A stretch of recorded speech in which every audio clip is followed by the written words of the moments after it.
Hi mga kayang single mama. So for today's video, na ako diri sa Kalinan kay para mag-unwind. Uy, charot. Kuya kayo ba kay nag-English yung kayang mama? So mag-unwind na kay para malimtan ato ang mga problema sa syudad. Unsa pa di ay pero joke ra bitaw. So tanod ay kay nga tumidriya kay birthday sa kong igaaga. Pasensya no sa kontingod kay hantod karon wa di man ibala kontingog. Yes, wa di man ibala. Kana laging saban kayo ka kay taga-bukid ka. Uy, oh, shoutout sa mga taga-bukid dyan. Proud to be you. Uy, bitaw, uy, proud you sa mga taga-bukid. Kay bugas na lang ang kulang. Kao na. Siyempre, nakapuyo man tag-bukid. So, proud po ko sa kong sarili. Mo din akong lola na kugihan. So, hi, lola. Lola! Hi! Naglaban na. Akong lola na si Pangitag Laban na. Diyos ko. Sa sige niya Pangitag Laban na dyan. Namatay ng manok. Kaya dahil niya gitabangan kay nahigda na gyud. Uy, tindog man. Kapoy ra daytog tindog mo nahigda. Pagka dyan si lola gilaptan man hinuon kabalong higda ra ganit sa maragod sa mga agad nga natulog ka nya po kawon na kag pinakalit kay sayo na nya kung dili ka mata kasaban dayon kayaw-yawan dayon kung mulag kwarta di daw kuha kay tulog mantika daw ka dapat sayo sa buntag mata dayon. Hi lola kung tinod pa nagmuulag kwarta na sayo na kayo kung mata mga astes pa siguro sa kadlaw ni mata na ko oh i-shoutout na ninyo mga lola dyan o mga inahan na kayaw-yaw bisan sayo pas buntag.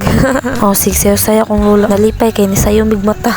So mga kayang single mama, mga alas 6 pa na, ay dili mga alas 5. Uy, dapat lagi ka na mag-voice, di ko juga nakakainot kay para basahon na lang ni mo ba. Ay, ambot, sige na lang tag-istorya. So back to the topic tata. Napa niya akong lula na di ka mabun sa laban na. Mamaraig lagi daw ko kay para sa laban na. Ay. Unay mo ni diri nga mga amigo nimo ug nabay mga prutas nila. Si Antok dakan laban na, tansya kay laban na. Agoy laban na. Ako na, ako kasulti ni Antok kay di mo ko lakas. Ngot si diri sa una lakas.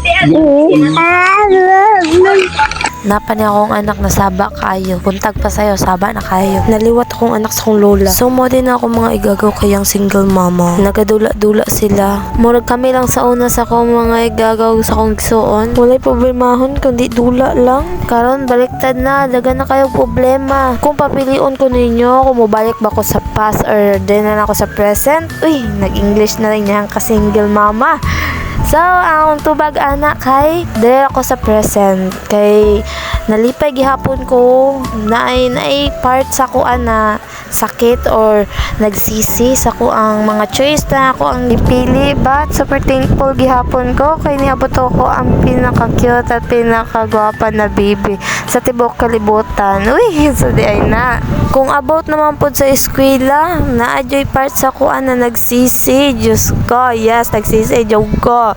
Pero dili sa kong anak ha, sa ko ang choice. Choice mong good ako na wala nilabot sa kong anak. Nagsisi ko kay nagdali-dali. Uy, nagdali-dali daw. So, pero kaya gihapon kay dili pa man ulay ang tanan. Pwede pa man kumubalik sa eskwela. Pila pa akong edad. Kumubalik sa eskwela. So, try, work lang taning kinabuhian ni. Malay na to, kuning pag-vlog na ko. Makapundar kong balay. Uy, makapundar pa kong butor. Uy, sa daida. So, padayon lang ta. Walay perfecto na tao, kaya God bless sa tanan. Ay mo pag-bash, so di mo perfect. Uy. So, dahil tama na ko ang pag-vlog kay kapoy na ko record. Nag-voice record ako. So, thank you so much. Hi!